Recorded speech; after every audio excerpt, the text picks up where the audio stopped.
name is Leslie Reichert.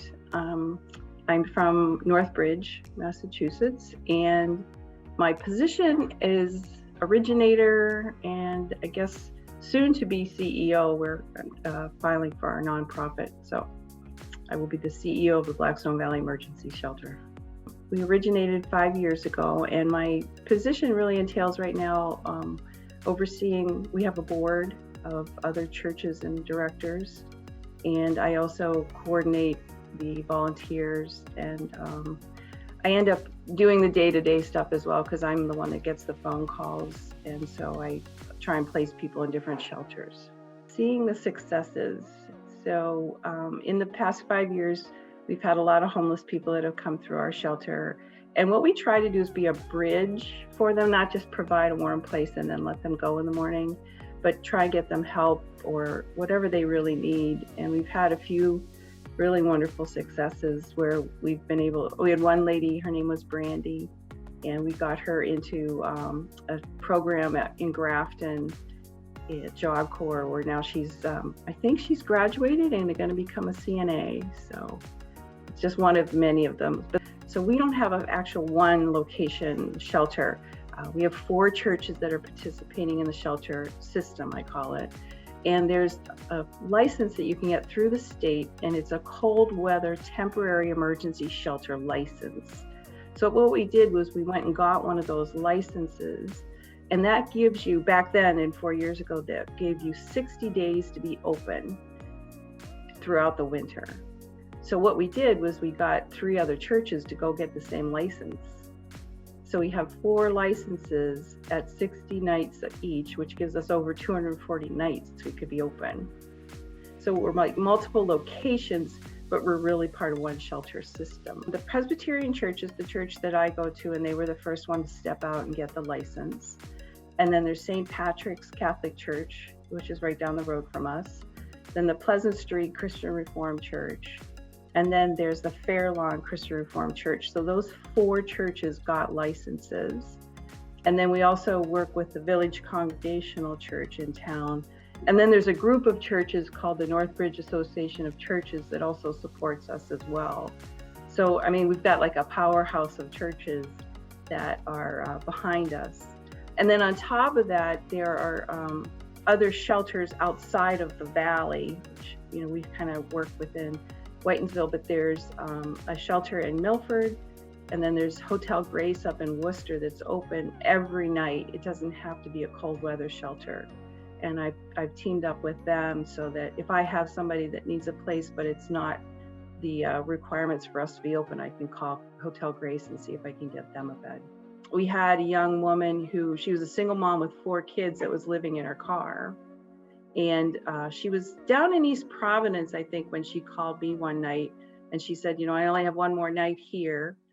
And I said, well, you know, we're in the valley, so we're like an hour away, but if you can get up here and get to this one hotel that we work with, I can put you up there, and then we can figure out how to help you. They work with families.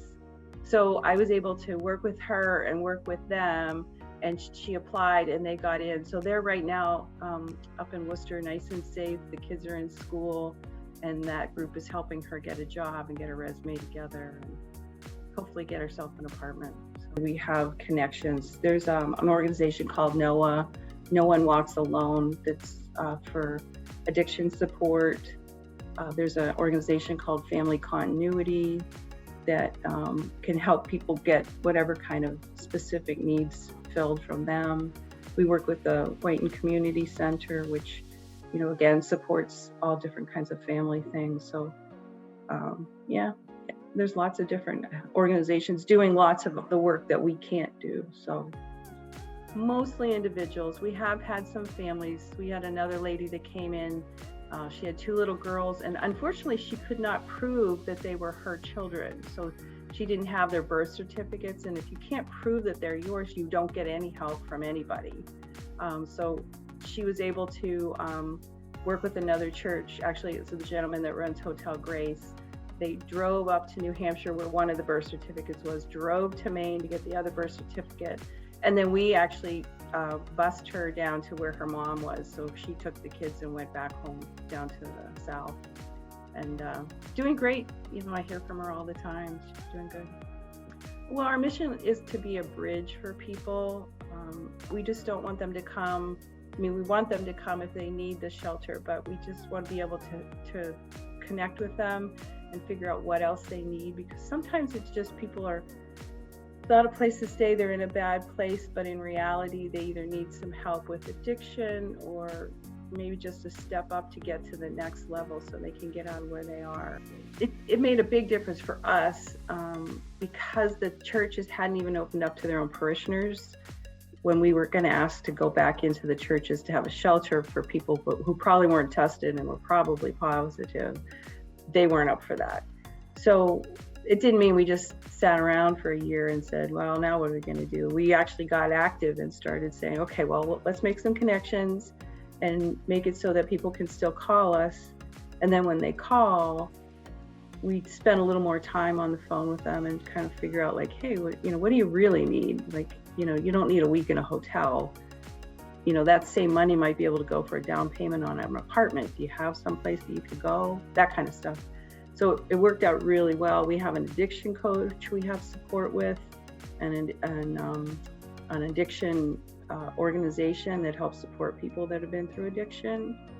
I mean, it's just been great. We have one gentleman that's been with us all 4 years. We actually started the shelter with him. He's the reason why we started the shelter 5 years ago. He is now in a program. He's been in there for over 30 days for alcoholism, and never in his wildest dreams would he ever think of quitting alcohol. So because we didn't have a bed to give him, he had to make a choice whether he was going to stay outside in the cold or actually try and clean himself up and get better. So it happened about 6 years ago, really. It was my son was playing football at the Northbridge High School, and it was a really, really cold night. And I was whining because I had to be out in the cold and watch him play football. I couldn't wait to get in my car and start going home. So I got in my car, started going home. I had the heat, on high. I'm going up a hill. It's a hill in Northbridge where there's the community centers on your left-hand side. And there's a gazebo over there. And I'm just kind of complaining to myself, going, man, is it cold out there?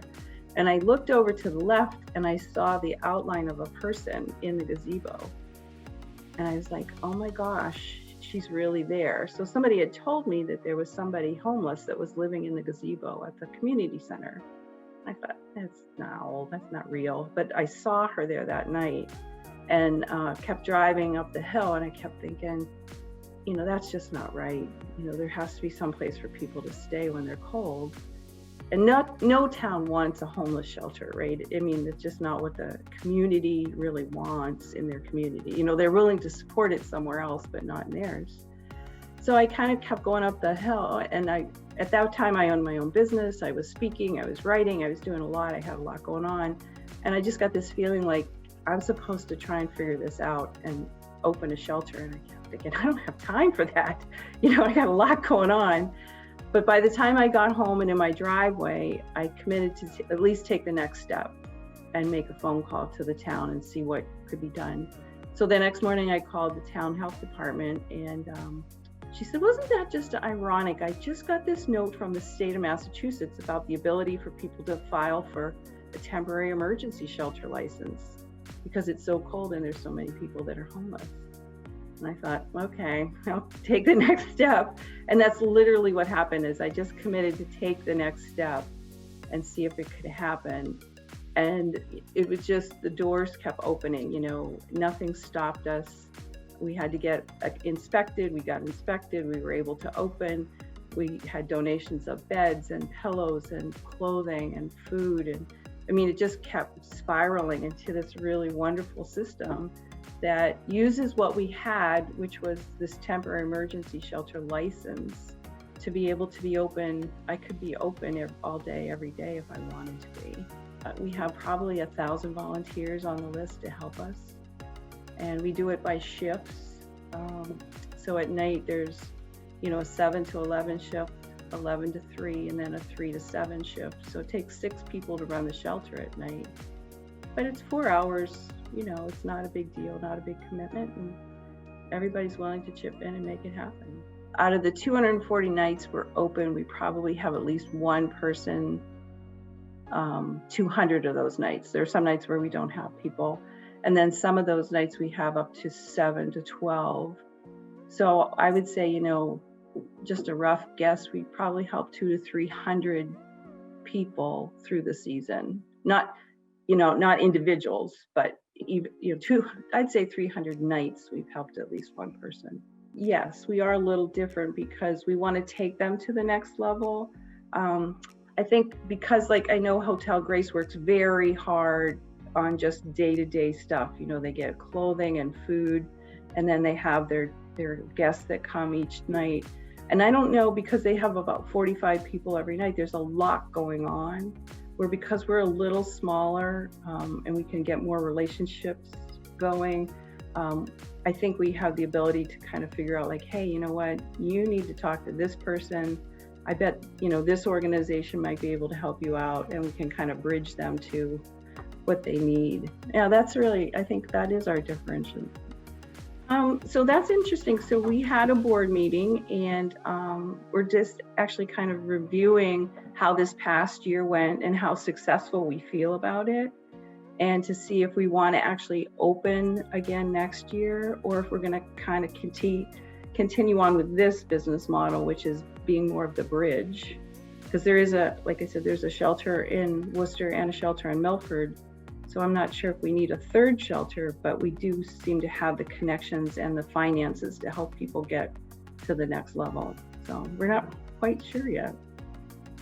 It's really easy. So we have a website, and you can Google Blackstone Valley Emergency Shelter, and it pops right up, and then it connects you to an application. You apply, you put the application in, you send that in, and what we do is you have to be able to pass a query check. And once you pass the query check, we contact you back and say, congratulations. And then what I do is I use Sign Up Genius, so you don't have to commit to anything. All you do is, like, I'll send out for the month the schedule that we're allowed to be open for. And you can just pick and choose a shift if you want, or if you're really busy, you don't have to pick anything. So there's no pressure. People are kind of nervous because they're like, oh, I really don't want to commit to every Friday night. You know, I have things to do. I'm like, oh no, if you have an open night, it can be a Monday, you know, at 3 to 11, or you can just do one or none. There's no commitment. But we have the website, and we do have a Facebook page. So yeah, I'd love to have them connect with me there. It'd be great.